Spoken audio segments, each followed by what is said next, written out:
how to kill the geese in my yard. Ah! Hello and welcome back, or welcome for the first time if you saw our beautiful new Sharingan Halos. You might be wondering to yourself, how can I install these? Well, we can do it for you here. We open the headlights up, we do all sorts of stuff based on what you want, and put the halos in for you. Or if you're feeling a little skillful, a little MacGyverin, we do have parts available for you to do it yourself. So today I am going to go through how to install these on your headlights. Now, I don't have your headlights here, but I do have some 2015 WRX lights that I will be installing on. So these headlights are very similar to a lot of newer headlights that come with projectors. So just so you know what a projector is, because your car does need to have these in order to install these halos, a projector is this small glass orb inside the headlight. And what this does is there's a bulb behind it. It illuminates this reflector cup and then projects the light out onto the road. Now the reason you need to have these in order to install these halos is if you don't, there's nowhere to physically mount these to besides say like the reflector cup, and that gets really hot.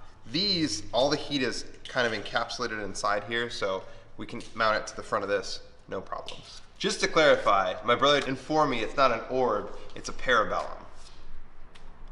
So the first thing I'm going to talk about is what you need in order to make this system work. And secondly is what you need in order to install these. So the first thing you're going to need is obviously these beautiful new Sharingan Halos that we released. These come with the halos. These also come with the driver boxes. Now what the driver box is, the driver box connects to any 12-volt Bluetooth remote you have, or I should say multicolor remote, RGB, and then the output goes to the halo. Now there are these two wires. The black wire does have to be grounded. You can ground it to the chassis or you can ground it to a wire on your headlight, and then it also has an optional turn signal input to illuminate the Sharingan Halos a bright amber color for turn signal. So besides this, the only other thing you need is a Bluetooth remote. We have a few different options on our website, so check those out, or if you want to use your own, just make sure it's RGB. Besides this and a Bluetooth remote, as far as the tools you'll need, you will need to open your headlight. There are a bunch of videos, I believe we've done one before, on how to open your headlight. If it's a Butyl headlight, Permaseal, whatever brand it is, you'll have to take that outer lens off to access the internals to install these. The other thing that you'll need is fishing line. That's how we mount our halos. You will need a small flathead screwdriver in order to depin these, which we'll show you in a moment. And then you will need a cutting tool, whether it be like a drill or a Dremel tool. We'll show you that in just a minute as well. So this set here we have been working on. We have already drilled this for these halos to mount to. So typically how we mount these halos, we'll have a small hole in order for the power wires to go out of. And then we will have two pairs of even smaller holes in order to anchor this halo down onto the front housing or bezel, depending on what you like to call it. So we did already do this part. You can see right in this top corner, let me get my little pointer here. In this top corner, we have a small hole drilled for the wires to go out of. We did use a Dremel tool for this. You can use a normal drill, just be very careful because this is not a flat surface to drill that. The smaller holes we have, if you're looking at a clock, it's like the 3 and 9 o'clock position, so either side of the circle. And those are just inside this cusp here. We like to hide the holes that we use, so we usually drill them just underneath the halo so the halo blocks any visibility of those. So like I said, these are already drilled on this set. We painted it after that. We do have some previous videos like our heart halo install video where we actually show you how we drill. In this video, we're not gonna go over that. I think us just showing you where the holes are and letting you know you gotta have them, probably good enough. You're smart. We have our holes drilled, we have our fishing line, we have our halos. Now we're gonna go ahead and mount them to this housing. Obviously, this big old connector isn't gonna fit in there, and if I were to drill a hole big enough for this to go through, it would probably be pretty visible. So if you have a small flathead screwdriver, a small pick, I'm gonna use this pick, or even a toothpick, you can actually do this pretty easily at home. There are these small locking tabs, there's 4 of them across the top of this connector. So I'm just gonna depress, just push the back towards my thumb here, down just a little bit, don't go crazy, and then just wiggle this off. That's gonna let the wires and the connectors come out of this plug. Now there are little tiny metal tabs, that's what we bent back. In order to lock this back in, I would just recommend taking a razor blade and going right under those tabs and just pushing them back up a little bit. Probably a 45, maybe just under a 45-degree angle. That's gonna allow these to lock back into that connector. So before we go ahead and install these, I am just gonna clean them very quickly with this microfiber cloth. Now, I just put a little bit of detailing spray. You can use glass cleaner, whatever sort of stuff you wanna use to clean these. Isopropyl alcohol is fine to use on these as well. They do have this nice kind of gummy diffuser coating, so sometimes dust will like to get attached to this. So just a little bit of wetness.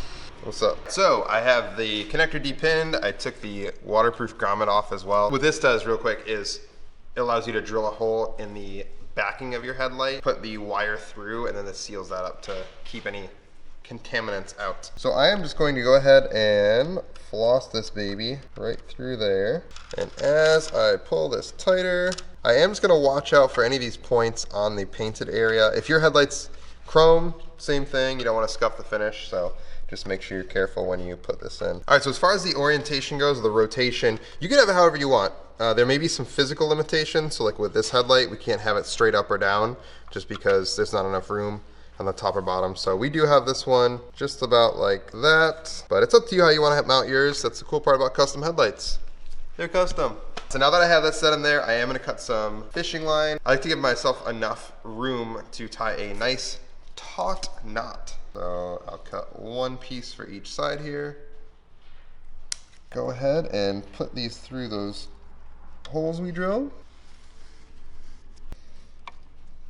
All right, so I have a little technique that I like to use. I just like to put the headlight in my lap when I tie the knot down. It just gives me a better viewpoint angle. So I have the inner fishing line tensioned with my fingers, so I'm just going to continue to hold tension on that. And what I like to do is kind of just hold the headlight up with these ends while I'm tying the knot, and that just ensures that I'm going to get a nice tight knot.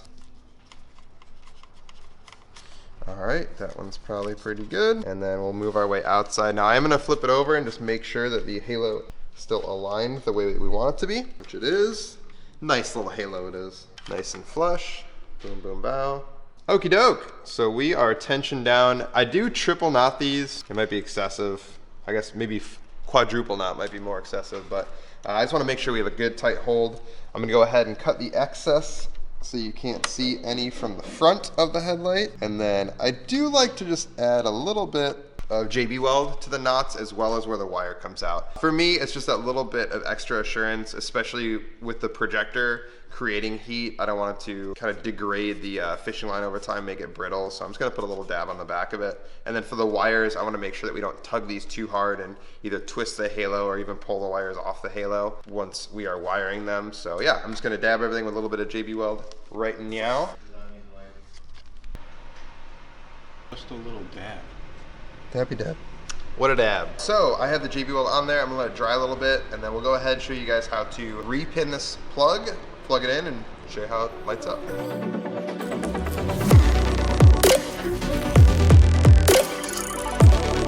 All right, so the glue has dried, and now I'm gonna show you how to repin and install the connectors on these. So this waterproof grommet is gonna help us keep any sort of contaminants out. So I'm just gonna, probably using the wrong tool for this. There we go. You can kind of push it through there. The other thing you could do is you could wrap the end with painter's tape. That'll just make it a little easier to go through, but.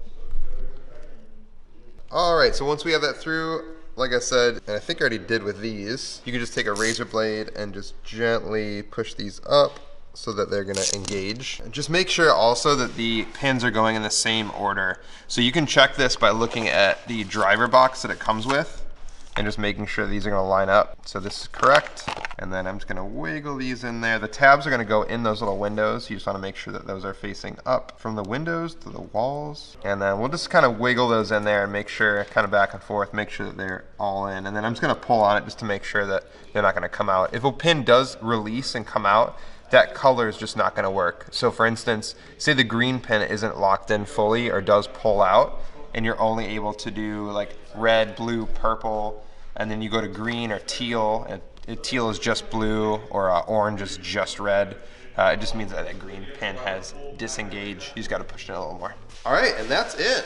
We have a halo in there. It is lit up. It is nice and anchored with that fishing line and the JB weld. So we also do custom lens etching. You could also do demonize, kind of give it that full look you're going for. Pretty cool. So all these parts are available on our site, circuitdemon.com. There are links below. Please comment below your questions or hit us up directly. Our contact info is in our bio.